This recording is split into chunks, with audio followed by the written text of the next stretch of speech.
Hey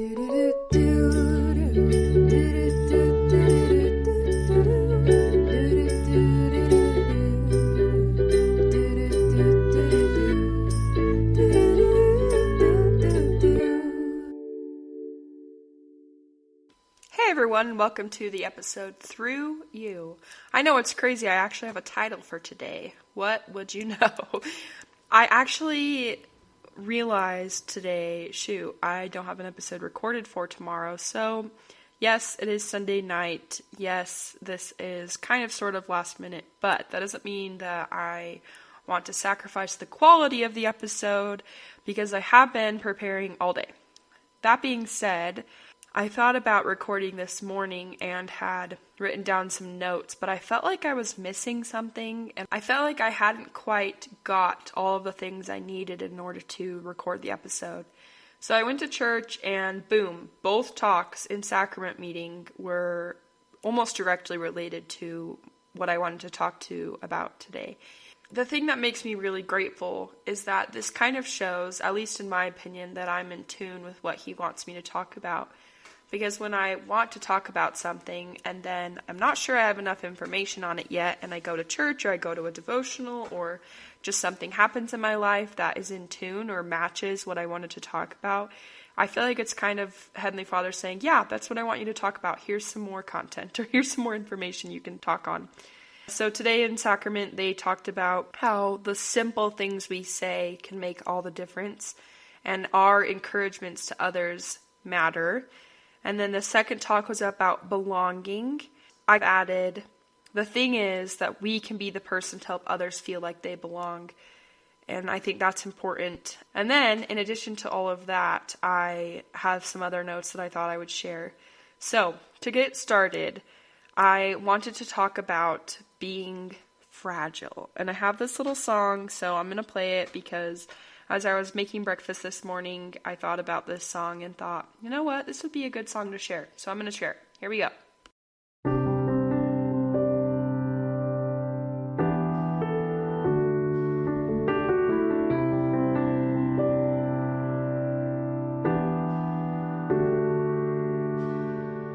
She's just a girl who wants to be loved, but inside she's bleeding, because their words cut just like knives, and she starts believing everything they say, everything she's heard, but there's still time to change and remember what she's worth. We are fragile, that's just how we're made. Sometimes we are fragile, but we don't have to break. If we're pushed too far, drop too hard, there's someone who can stop the pain when we are fragile.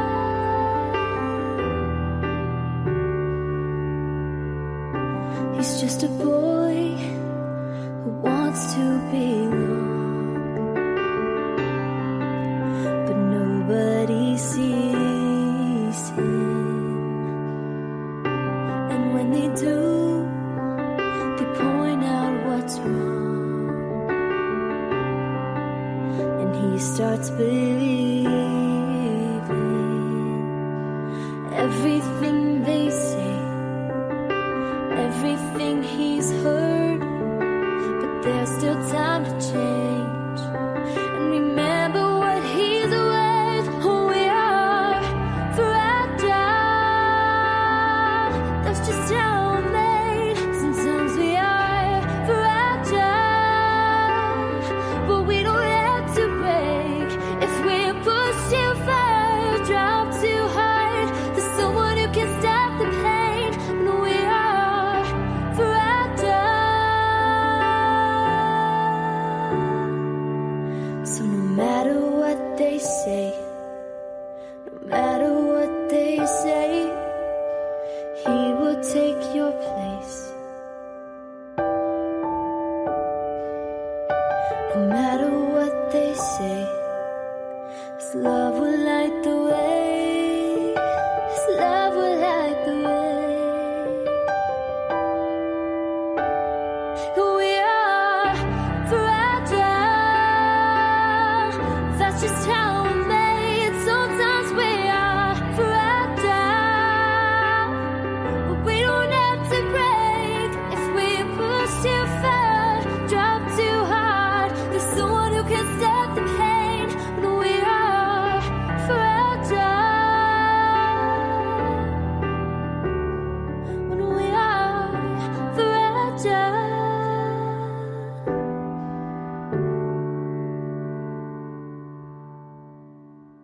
Isn't that such a pretty song? I heard this song a long time ago. I think it was when it came out, a little bit after it came out. But anyway, it's so good. I love it so much. And one of the reasons I like it so much is because she says we're fragile, but we don't have to break. And although my podcast and my blog is called Imperfectly Broken, I stand by this fact that even though we are fragile and our hearts are fragile at times, that we can have the support and the love we need from people around us and from heaven above so that we don't have to break. And obviously sometimes we do break, and that's why my podcast is called Imperfectly Broken, because we can become something absolutely beautiful when and if we do break. I don't know how to pronounce it, but it's that Japanese art. It starts with a K. I don't know how to say it, but it's when there's pottery or plates or something that it breaks, and you use gold to put the pieces back together, and then it's this beautiful thing, or this beautiful plate with gold in it, and it looks better than it did before, and it looks beautiful and broken. I think next episode I will share, or one of these episodes I will share, the song Broken and Beautiful by Callie Reed. So good. But her music video, she is pushing off these vases and having them shatter, and then at the end of the video, they're all fixed with this gold from this Japanese artist. Well, this Japanese art form. And it's such a powerful message that even if you are broken, you are beautiful.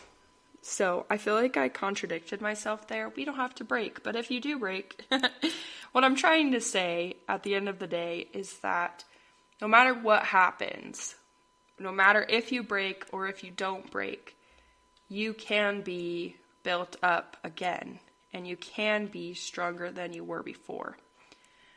Anyway, the purpose of sharing that song is, one, it's really good, but two, it kind of fits with the topic that I wanted to talk about today. And the title is Through You. I wanted to touch on how impactful one person can be on the lives of others, how influential one person can be in the life of others. And I've kind of talked about this before in the episode, Be the One, or The One Person. And I kind of want to once again touch on it today.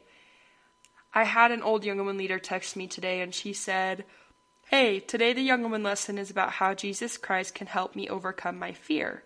It talks about mental health and anxiety, and I'm curious what you might share. I know you said that lessons like these used to be very invalidating for you when you felt like he didn't help. Anything or any approach you might suggest to at least mention or acknowledge girls who might feel the same way you did." And I responded to this, and I said, "You're so thoughtful and 100% correct." And I said, you could maybe mention that every relationship with Jesus Christ looks different, and sometimes it's hard to feel his love or see him in your life or helping you. If that is the case, that it's hard to feel his love and feel supported by him, please know there's nothing wrong with you. You could also mention that the young women leaders are a support if the girls need you, and that Jesus Christ can work through you to love these girls. I think I would have been okay to hear a young woman leader say that one way Jesus Christ loves and supports us is through other people, and that you're there for them. Just some thoughts. And as I was pondering this a little bit more, that's what I said to her. I was thinking back on the many times that I had an anonymous angel, as I like to call them, or an anonymous minister that left me something, left me a little gift, or said a nice word to me that really helped me. And helped me continue to stay on and to find hope when it seemed like there wasn't hope. What I wanted to say is that you can be the person to represent Jesus Christ in someone else's life. And when they don't feel like he is there for them, you can be. And through you, he can love and minister to them. And you can be his hands. And I personally think that that's awesome, that it's kind of miraculous and special that we have the opportunity to serve each other. We're all placed on this earth, and the great news is that we are placed here together. We're not placed here alone. And I don't see why we don't take the fullest advantage, take the most advantage of the fact that we are together and minister and serve and encourage and lift one another up, because in reality, things are not easy and life is not easy. And so the ability to help others and the ability to love others and have Jesus Christ work through you matter, and it's impactful. Back to what I said about the talks in sacrament meeting. What someone said, and they said, if you haven't listened to anything I've said today, please listen to this. Something simple can make the biggest difference. Something simple can make all the difference. And I wrote that down and thought, that is something I want to share. That the things we say, the smiles we share with others, the waves, the warm hugs, I don't know, like Olaf, he loves warm hugs. Just like the things we do to others and for others matters. And then additionally, the second talk talked about belonging. And I was thinking about the concept of belonging and how sometimes it's hard because no matter how much you want to belong, sometimes it's not in your power or your control.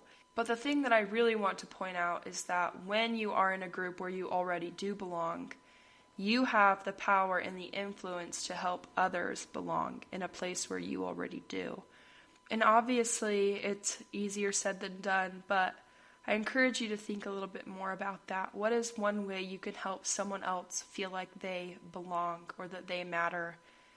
Because I know that when we help others and when we bless the lives of others, our life is in turn blessed. The other day, I prayed to have the opportunity to serve people. And at the end of the day, around 10 p.m., I kind of felt defeated because I thought back and realized that I didn't really serve anybody that day. And then I realized, after realizing that I didn't, that I actually had.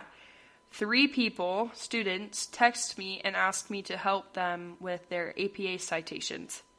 And for those who don't know, it's in English when you write a paper or you're doing a research literature review that you have to cite your sources, things you talk about, quotes that you use from other places or information that you got, and you have to cite where it came from. And APA citations are pretty nitpicky. There's some weird things about them, like the title can't be capitalized, only the first word or anything after a colon. The journal has to be italicized, but the title's not. And anyway, there's just all of these little tiny rules. And because I was a TA last semester and the semester prior to that, I had to check APA citations every once in a while. And then also I'm a junior in college, and so I've been doing a lot of different projects and research papers with citations, so I've gotten really good at it. And I'm in a group project for my human development through the lifespan class, and so I text my group and I said, hey, I know there's an assignment due in 2 days with APA citations. If you'd like me to check them, let me know. Go ahead and text me.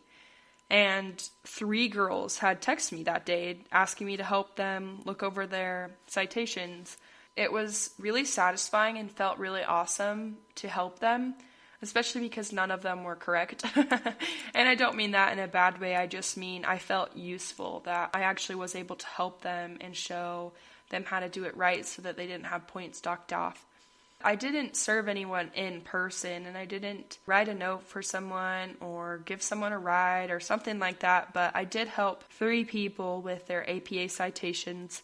When I realized that I had done that, I felt really grateful that I actually did have the opportunity to serve people. I felt really grateful. People had actually taken me up on my offer. You know how sometimes you offer and then no one takes you up and you're like, okay, I don't know what that means, but I guess they didn't really need my help. And so when people take you up on your offer, it feels nice. So I was really grateful. And then they were really grateful, and I was like, no, you helped me, so thank you. And I think that's one cool thing about service is that if you do it right, I guess, both parties are in better mood, in better shape, which I like that. For the quote of the day, this is from Jeffrey Holland's talk, Fear Not, Believe Only. And it says, you are his most precious possession. You are his child, to whom he has given prophets and promises, spiritual gifts and revelations, miracles and messages, and angels on both sides of the veil. And this relates to what I was saying about him working through you, angels on both sides of the veil, that you can be a personal angel on earth to someone else, and to multiple people, honestly. And when you do that, you receive blessings. Serving others for me gives me purpose and joy, and that's one of the reasons I want to go into psychology and into counseling, because I want to get that. I want to continue to feel that satisfaction and that joy from helping other people, especially when they are in their darkest moments and they need help and someone to help lift them up when they are fallen down. The word of the day is attenuate. Attenuate, attenuate. And it's a verb, and it says reduce the force, effect, or value of. And I was thinking about how I could relate this and thought we can attenuate pain from friends and loved ones. We can reduce the force, we can reduce the effect of the pain or the stress or the frustration of others and help them. In my stress and pain class from 3 semesters ago, I don't know, a while ago, spring of 2022, we talked about this theory called the stress buffering theory. And basically what it means is that the social support protects against or moderates the detrimental effects of life stress on mental health. So for example, if someone has stress in their life and then they have social support, the social support protects them against the detrimental effects of that stressor, and the stressor can become less impactful and less influential on someone's health or their well-being when they have that social support. We can attenuate pain, we can attenuate stress and frustration and negative life events that will impact someone's life negatively. We can help them. We can reduce the force, the effect, or value of the stress. And we can help them buffer against that overwhelming thing. I feel like my podcast episodes are all the exact same, so at least I'm consistent. I don't know, but I feel like I've talked about this before. That being said, I hope you just know that it's really important to me, and that serving others, being there for others, smiling at others, loving others, attenuating pain and stress from others matters. It is important, and the things that you do, the things that you say are impactful, and that you can make the difference, and that through you, Jesus Christ can work miracles. And I know that to be true. So, thank you for listening. Embrace imperfection, find meaning, satisfaction, and joy from the journey. I'm Kyra, and this is Imperfectly Broken, the podcast.